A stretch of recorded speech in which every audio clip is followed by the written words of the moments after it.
pangangailangan ang ganitong klaseng bulok na pag-iisip sa pagpapatakbo ng bayan. They have to answer. Ang dami-dami nilang dapat sagutin. Ang dami-dami nilang dapat sagutin tungkol sa mga pangako nila na food security. Ang dami nilang dapat sagutin tungkol dyan sa budget.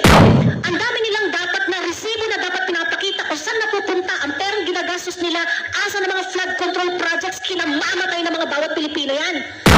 Paparating na uli yung, ilang buwan na lang, paparating na uli yung tag-ulan, babahain na naman tayo. Inaudit nyo na ba yung mga flood controls na pinondohan nyo ng bilyon-bilyon? Mag-isip kayo ng paraan kung paano ang mga infrastructure projects natin ma-audit dahil lahat kayo nandyan, contractor din mga pang-ina ninyo. Build our nation. Kung ang pipiliin ninyo ay mga katulad ni Congressman Barbers na yung asawa niya may utang na 29 million, na yung asawa niya may utang na 29 million, na yung asawa niya may utang na 29 million.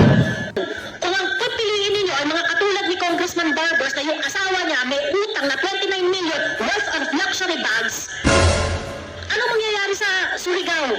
And then, I just have to react on this because Ace Barbers said several times, ganyan ba kayo pinalaki ng magulang ninyo? Mura ng mura. Well, Ace Barbers, ganito ako pinalaki ng magulang ko. Tumatayo ako sa mga abusadong kagaya mo. Ikaw, hindi mo mahal ang Surigao. Bulok na yung mga minahan dyan sa Surigao. Ano na nangyari? Ang ganda-ganda ng probinsya ninyo. Yung minahan sa inyo, ano na? Ano ang nagawa? Tagal-tagal mo ng public official. Anong nagawa mo para sa kapwa mo sa Surigao nun? I mean, these are the things that you should ask yourself. And these are the people who will not answer questions. Instead, pipit-pitin ka, titirisin ka. Bakit? Kasi ordinaryong tao ka lang. Nakahanap ka ng katapat, Ace Barbers. Kasi hindi kami papayag na ganun-ganunin lang ninyo, tapak-tapakan lang ninyo. And I think sa uri ng sa uri ng pagtrato ninyo sa mamamayan na para bagang kayo ang amo namin. Someone has to say, let's stop this madness. Lalaban kami and lalaban kami hanggang dulo. Kita-kita tayo sa finals. Eh kung akala ng mga kongresista na tatahimik kami dahil pinatawag nila kami sa kongreso, parang ang feeling ko lalong umingay. So, backfire. Oo, di lang yun. Ang mga sumusunod sa amin, nagbabasa sa amin sa social media, lumalakas na rin ang loob. Kasi nare-realize na rin na hindi lip service ang nasa saligang batas. Nakikita nila na buhay ang saligang batas, buhay ang aming mga karapatan, at buhay na buhay ang spirito ng 1898. Ayaw nila na tayo ay nagsasalita. Ayaw nila na naghahatid tayo ng impormasyon at ayaw nila na nadadala natin ang sambayan ng Pilipino sa pagmumulat sa katotohanan na ang Administrasyong Marcos, kasabwat itong pinsan niya na si Martin Romualdez, sila po yung mga magnanakaw na tumatangay ng ating kabangbayan. Patuloy po tayong nagsasakripisyo, naghahanap buhay, nagninegosyo, nagbabayad ng buwis para lamang mayroon silang lulustayin. Tama na po, maawa na po kayo sa sambayan ng Pilipino. Kahit po maliit na kaso, itong libelo, sisiguraduhin namin sa inyo na ito ay iindahin ninyo. Sapagkat sa pamagitan ng ating hukuman, mapipilitan po kayo na patunayan ang lahat ng akusasyon na ipinaparatang ninyo sa amin.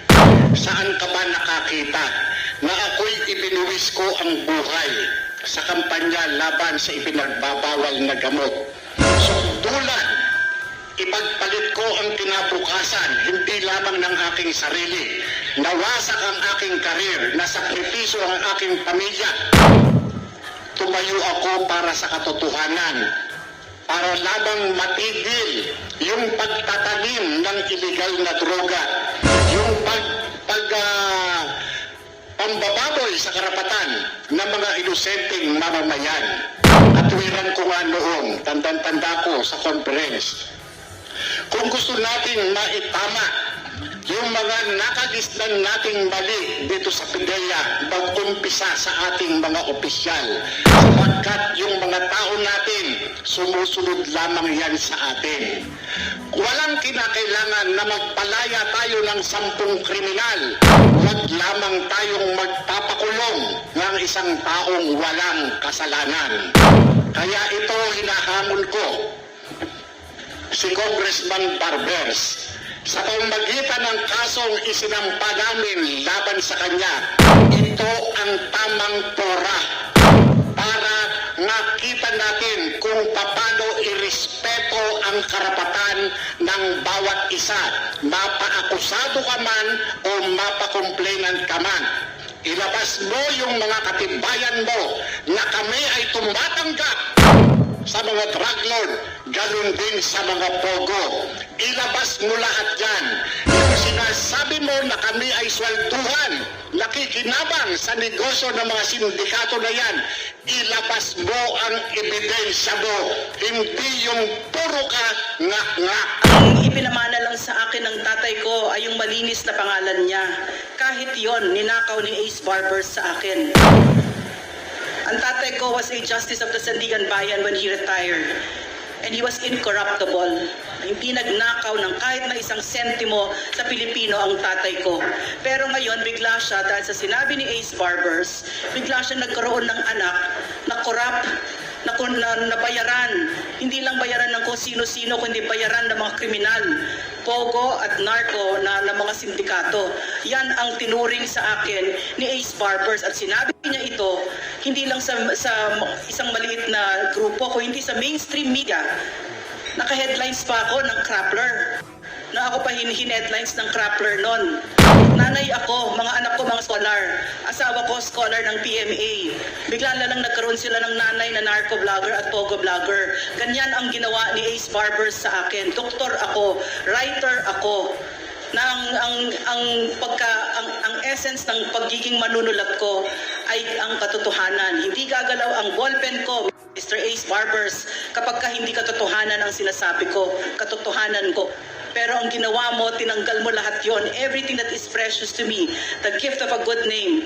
Ang mga tatay ko, hindi nagnakaw sa Pilipino. At pwede kong sabihin yon at walang kokontra sa akin kasi totoo yan. He was never part of the most corrupt budget in the entire country's history. Never. He was a congressman as well. So, that one, Ace Barbers stole from me. And I think he has to be made accountable for that. O ayan, UN na ang nagsabi, United Nations na ang nagsabi, UN panel, corruption still pervasive in Philippine government. March 5, 2025, kahapon lang ito, Philippine Star ang nagbalita.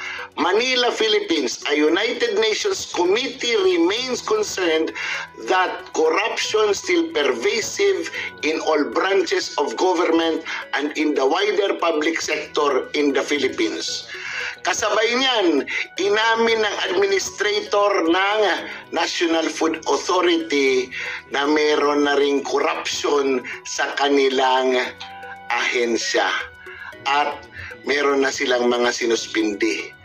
So pati na yung Department of Agriculture, meron na rin corruption. All levels na, talagang wala na. At ang sabi pa ng United Nations, hindi equip ang COA at ang Ombudsman financially para masawata o maimbestigahan itong mga nangyayaring korupsyon. Nakita nyo yung hearing ng lower house kay Ombudsman Sam Martires, di ba? Tinanggalan siya ng intelligence fund. Paano? Halos yung mga iniimbestigahan, membro nila. Hoy, bahala na kayo! Basta ako, sinasabi ko, ito ang ebidensya na ang Marcos administration ay corrupt. Mabuhay po ang Pilipinas!